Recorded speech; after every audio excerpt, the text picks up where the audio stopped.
Guys চলে গিয়েছিলাম ফুলালার দোকানে, না না না চাওয়ালার দোকানে, স্পেশাল মালাই চা খাওয়ার জন্য। Location Faridpur Rajendra college degree শাখার পেছনে, লাইট হাউস রেস্টুরেন্টের পাশে হইচই। চায়ের দোকানের নাম হইচই। আমরা ওইখানে মাত্র 5 মিনিট ওয়েট করছিলাম, আর তার মধ্যেই ওনারা আমাদেরকে চাটা বানিয়ে দেয়। তো চাটা এত গরম ছিল যে কেউ ধরতেই পারতেছিল না, টাচ করলেই হাতে ছ্যাঁক লাগতেছিল।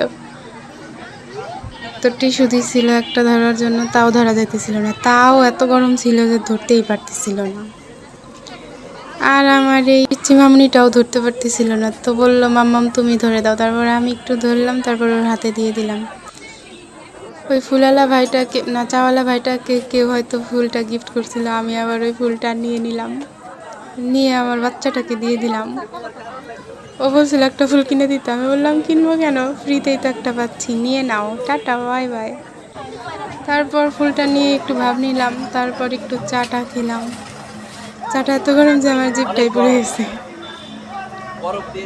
যাই হোক, টেস্ট ভালোই ছিল, খারাপ না, বেশ মজাই হয়েছে।